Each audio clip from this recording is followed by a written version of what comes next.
সর্বপ্রথম সুধীমণ্ডলী, যে আন্দোলন শুরু হয়েছে মুক্তিযুদ্ধ বিরোধী, সেটাকে প্রতিহত করতে আমাদের দীর্ঘস্থায়ী আন্দোলন করতে হবে। আমাদের প্রবাসে এবং দেশে অনেক বন্ধুরাই তারা এই মিথ্যাচার এবং ষড়যন্ত্রের প্রভাবিত হয়ে তারা প্রথম দিকে আন্দোলন সমর্থন করেছিলেন। এখন আপনারা দেখতে পাচ্ছেন কি হচ্ছে বাংলাদেশে।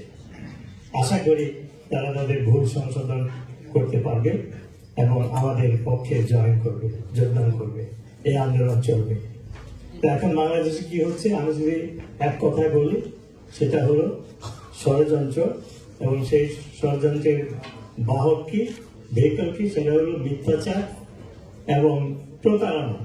এবং এর ফলে যে ঘটনাগুলো ঘটছে আমরা দেখতে পেলাম ভিডিওতে, যে প্রথমে শুরু হলো যে কোটা বিরোধী আন্দোলন, সেটা একটি প্রতারণা। তারপরে শুরু হলো সরকার গঠন, সেটা একটি প্রতারণা। তারপরে তাদের আসল উদ্দেশ্য এখন আমরা দেখতে পাচ্ছি, সেটা হলো মুক্তিযুদ্ধের চেতনা মুছে ফেলা। ডক্টর ইউনূস এই আমেরিকাতে দাঁড়িয়ে, বিল ক্লিনটনের বাসায় দাঁড়িয়ে বলেছিলেন এই আন্দোলন হঠাৎ করে হয়নি, এটা মেটিকুলাসলি প্ল্যান্ড এন্ড এক্সিকিউটেড। এবং এই ষড়যন্ত্রের নেতা, অলিখিত বিহাইন্ড দ্য সিন ছিলেন ডক্টর ইউনূস। তা না হলে 18 কোটি লোকের ভিতরে তাকে কেন অন্তর্বর্তী সরকারের প্রধান উপদেষ্টা করা হয়?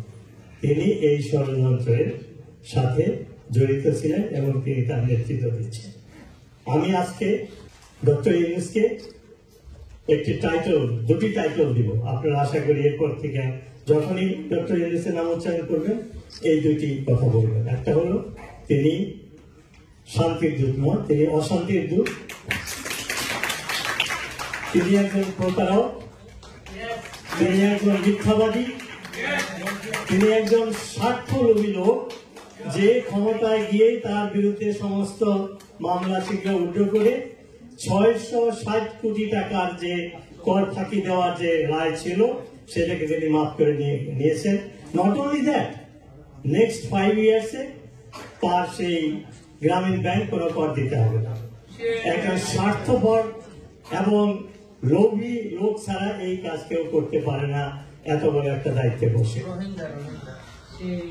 আরেকটি উপাধি আজকে আমি তার দেব, খেতাব তাকে দেব, সেটা হলো 71-এ আমাদের শত্রু কে ছিল, আমাদের মুক্তিযুদ্ধের যে চেতনা সংগ্রাম, সেটাকে পরাজিত করার জন্য কে নেতৃত্ব দিয়েছিল?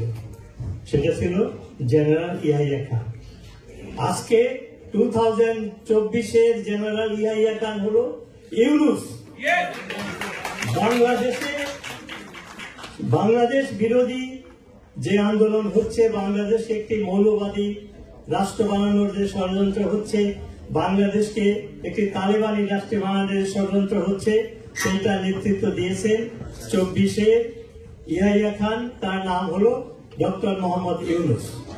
আর আমি প্রবাসে এবং দেশে তাদেরকে আমি এখনো বন্ধু বলবো যে আপনারা শুরুর দিকে বিভিন্ন নাটকীয় ঘটনায় আপনারা সমর্থন করেছিলেন, কিন্তু এখন যে জিনিসগুলো প্রকাশ পাচ্ছে ভিডিওতে, তথ্য প্রমাণে, যে এগুলো সাজানো এবং মানুষের মন কেড়ে নেওয়ার জন্য এই ষড়যন্ত্রগুলো করা হয়েছিল, আপনারা বিভ্রান্ত হয়েছিলেন।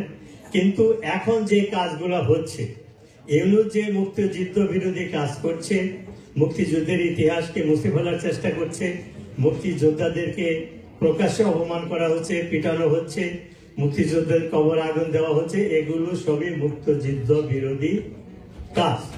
এগুলো স্পষ্টভাবে 71-এ পরাজিত শক্তি যে পরাজয় হয়েছিল সেটার প্রতিশোধ নেওয়ার তারা কাজ করছে। এখনো যদি আপনারা নিশ্চুপ থাকেন, এখনো যদি আপনারা মনে করেন আপনারা নিরপেক্ষ, আপনাদের নাম লেখা হবে ওই রাজাকারদের সাথে। এই ভবিষ্যৎ, এটা বলে আমি আমার শেষ করছি। আমি আমার এই টিমকে আবার ধন্যবাদ জানাচ্ছি। আরো সুন্দর প্রোগ্রাম রয়েছে, আপনারা সবাই ভালো থাকবেন, সুস্থ থাকবেন। ভবিষ্যতে আমাদের কর্মকাণ্ডে আপনারা যোগদান করবেন। জয় বাংলা, জয় বঙ্গবন্ধু।